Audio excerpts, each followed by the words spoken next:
If and when we can start showing those, we will be revealing them accordingly. Don't reveal that. Don't reveal them? You don't want to get fired. I don't want to get in trouble. I don't even know. All right, so a big round of applause for our European. Do we have any X-Men fans in the house? For anyone who follows me or sees these, interviews I give, I'm a huge X-Men fan. We've got a few X-Men heavy hitters coming, and these are in the booth to check out. We've got 2 vehicle SKUs that are dedicated to X-Men next year as part of Marvel's 80th anniversary. We have Deadpool on the scooter there. I like to call this our carpool set because he comes with Squirrel Pool and Dogpool who can ride with him to work there. It's got a new head, and we have a Hydra Bob head, which you can see in the package in the upper right-hand corner. If you have any Hydra figures lying around, you can make Hydra Bob. And what's really fun about this that we didn't get in the picture here is that this item comes with a sticker sheet. So really fun, Deadpool-esque humor. We have an I Heart Logan bumper sticker. So these are stickers that come with it. You can customize your red scooter however you like. There's bullet holes, claw slashes, X-Men signs. So really fun to play with. And speaking of fun, this is one of my favorite items to work on. Professor X in his hover chair. We unveiled this at New York Comic Con. He comes with a Shadow King alternate head. So for those of you who go out and get the Kingpin Build-A-Figure, you put that Shadow King head on the Kingpin body, and you can have a Shadow King figure. This will come. People ask does he have legs? We only see him can he stand up? Yes, you have a fully functional Professor Xavier figure. We have a hover chair complete with a effect stand.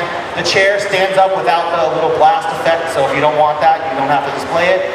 And it comes with a Cerebro helmet with a psychic effect as well. So those are 2 Legends vehicles. And one of my favorite characters of all time, Gambit, he is going to be the X-Men wave we announced. Wanted to share this asset with you as well. Shows off the beautiful sculpting detail of this figure coming out next year.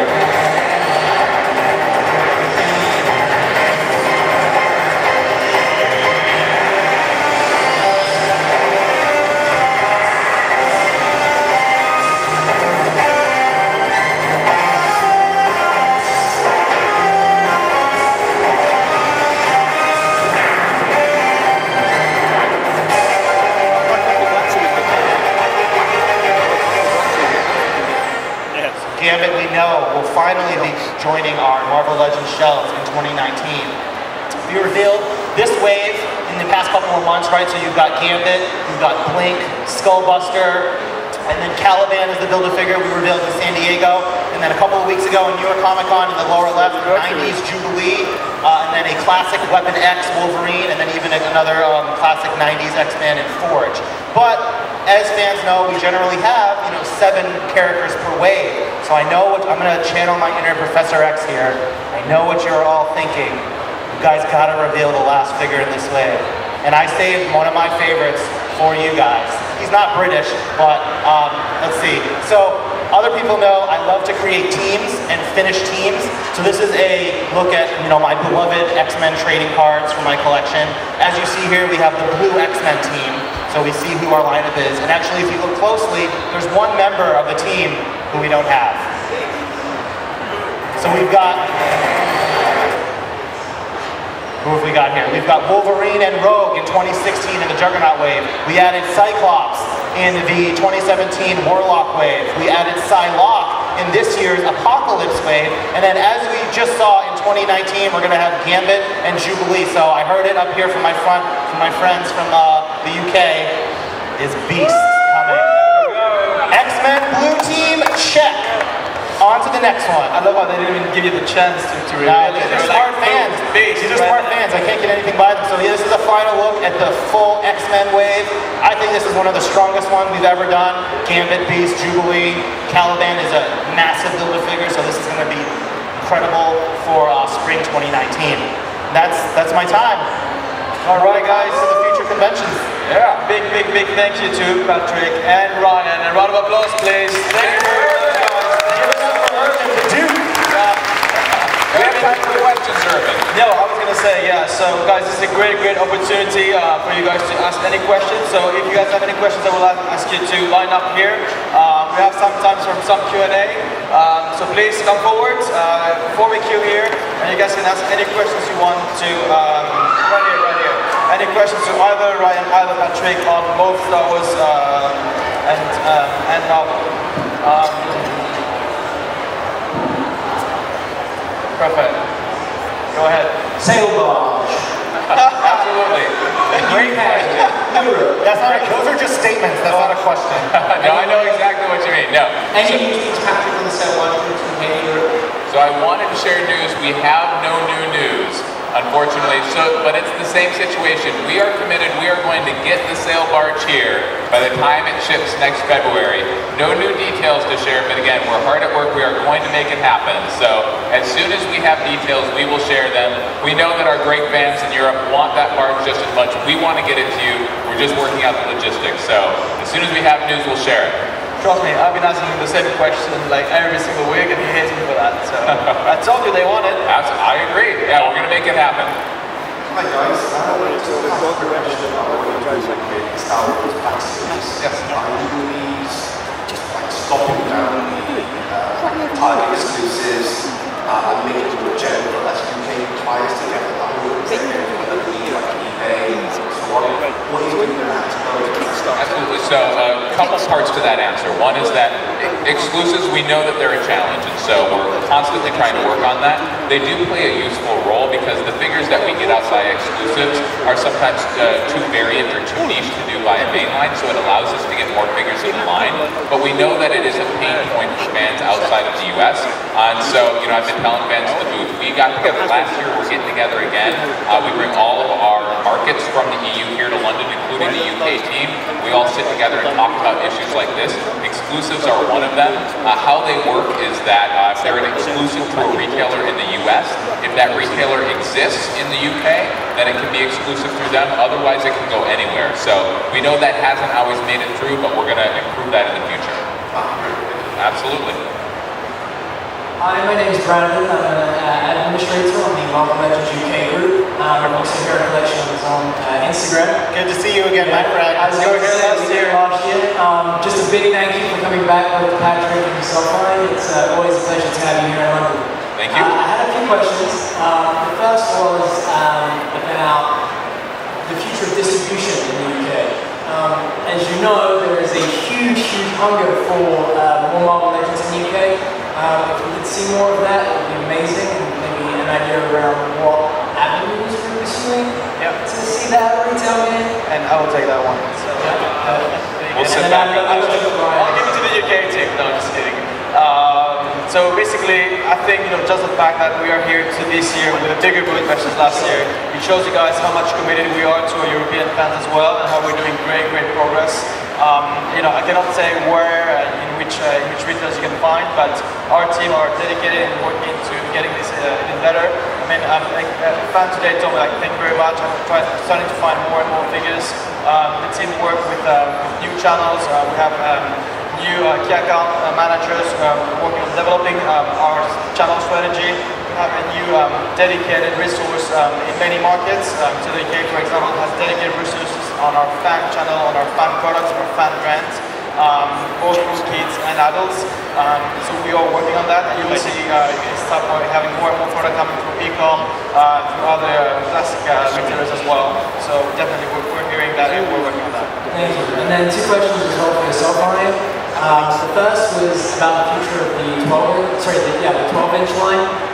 The possibility of maybe getting some 6-inch scale characters in the 12-inch line, a Giant Man maybe or anything like that. And also if there was any potential for the 10th anniversary line, because that was definitely a huge hit with the photo technology, filling in the gaps. My MCU display looks a million times better than it did a year ago next to that display. Yeah, so the first question in terms of doing larger scale figures, and that's something we always are looking at. If you had told me 2 years ago we'd be doing motorcycles and Professor and cover chairs, I'd say no, that's not in the plan, but somehow we got it. So it's always something we're looking at, how can we do smaller characters and larger characters. So certainly that's something we'd love to be able to do in the future. And then your second question was, remind me? About the MCU. MCU, yes. So the 10th anniversary. The first 10 years line was a great pleasure to work on. Marvel put a lot of marketing effort behind it, and so yes, we are going to continue to look for strategic opportunities to go back and do more movie figures that we've never before been done, as well as meaningful updates, because we know that list is nowhere near complete. So I'd say definitely keep your eyes peeled in the future to fill in those holes in your MCU shelf. shelf.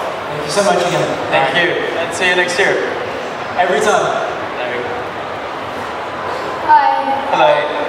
So this is Star Wars. Absolutely. Can you create the for the vintage playset? Could you create a Death Star power from 1970s to 1985? The one because you're doing those vintage ones. A vintage Death Star. So we mentioned the barge earlier. HasLab is kind of our platform for dream items. We did the barge. We're going to get it to the UK. We got to figure out the details. But you know, we've answered questions like this in other markets. We're thinking about the future of HasLab. If we did do a vintage Death Star, that could be a place to do it. It would be very difficult to get a really good vintage Death Star on retail stores, but it's something we're definitely talking about. It could happen in the future. If it does, we'll definitely get one to you. Thanks. Absolutely, thank I you. agree. I want a life size. I know, right? Yeah, from 9 to 9. You might fit in this whole room, basically, the 3 3/4 inch scale Death Star. Hi, I'm Brandon. Hi, Brandon. Will there be a document from Han Solo? Darth Maul and Han Solo, that's a great idea. Basically what we always say is if we haven't revealed it yet, we can't comment on it. But it's a great idea. You know, I've said, I think in the presentation, in the booth, like the thing I love about where Star Wars is just there's so much entertainment. We have such a hard time figuring out what characters to do. That's what we've talked about. We don't have any current plans, but I'll definitely bring it home that there's one other person out there that would love that Darth Maul.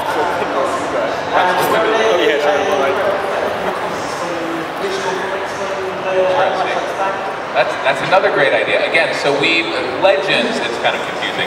Legends is basically the Star Wars expanded universe, if you will. That would probably comprise that. We've kind of dipped a toe into that recently, doing Darth Revan and Jaina Solo. Now, obviously, comic book characters, Dr. Aphra and the comic book droids. You know, Boba Fett's a great character. You know, we're definitely going to get some Boba Fett love in the future. I don't know that one specifically, but we'll certainly take that into account. When will there be an custom figure coming to the UK? So we actually have one as part of the vintage line, which is inspired by the Toy Biz packaging. So I think it's hitting later this year, but I'm not sure if it's going to make its way all around the world. But if we'll continue to look for opportunities to bring them back. And until then, just get your Paul Rudd in to stand in his place. How about that? That's going to be the last questions. We will also have other. No, yeah, we can have one last one, and then it's going to be next. When will we see the comics through the figures like the toys? Do you still want the comics with it? Something we're always looking at, you know. If there's a demand to see the comic books back in with product, we'll look at that. Okay. Thank you very much. Thank you very much. Hi, pretty much already answered it. Any chance of us getting Sinister? A bit more villains, a bit more Sinister, and maybe the last points as well? Yeah, I hear you. Like, I really enjoyed this year's Apocalypse wave because we got Apocalypse, Magneto, and Sabretooth. We definitely need more villains. You know, he's on that list of great ones to do, so I'd say definitely stay tuned, and we are trying to put more villains on the line. Can you show me your t-shirt? Yeah, you're really into villains, right? Because like this guy has a Decepticon t-shirt as well, so it's like more villains, more Decepticons, more villains in Star Wars and Marvel. Love it. Cheers and welcome to Thank you. I thought he was asking me that question at first, and I was like racking my brain. Who's Darth Sinister? I don't know. So glad that worked out like it did. Hi guys, this info tool technology is obviously really cool. Is that going to limit you in terms of what character you can do if they don't think that technology or someone doesn't want their likeness to be attached to their figures? No, not at all. So I think Ryan can weigh in for Marvel if it's different, but basically any human faces, essentially, like a Boba Fett, for example, photoreal deco wouldn't change it at all. So any characters with a helmet like Boba Fett or Stormtrooper, Darth Vader won't have it because they don't need it. But any human or alien creature like Chewbacca will have it. There's no contractual issues. So that is the standard moving forward on Black Series and Vintage starting in 2019. And Ryan for Legends? Yeah, same for Marvel. If the character has, you know, eyeballs and basically we can do it, so. Doesn't matter about the nose situation, just eyeballs in the mouth. Awesome, thanks guys. Thank you. Absolutely, thank you so much. Thank you very much. That was the last question. Before we finish, these guys don't know it, but I would like to bring up the UK team on stage as well, just to thank them as well for making this possible. Yeah, so come guys, check out the Hasbro booth. We have amazing Or just stand up, Guys, just don't be stand up. shy. Stand up. Yeah, a round of applause for our UK team, please. So thank you very much, UK. Thank you for having us in your country. A big thank you. A big thank you to you guys coming from the US. I know it's a long trip. We're going to Paris. We're going to London. We're going to Lucca in Italy. So it's a big trip for you guys. Thank you It doesn't very sound much. that bad. No, but it is. It's an effort. So thank you very much for being here. Absolutely, but thanks to all of you. Like we say it all the time, but like it's all for you. We love hearing the passion. We love meeting with you guys. So thank you so much for everything that you do for the line. Thank you. Come see us at our booth here. Thank you very much.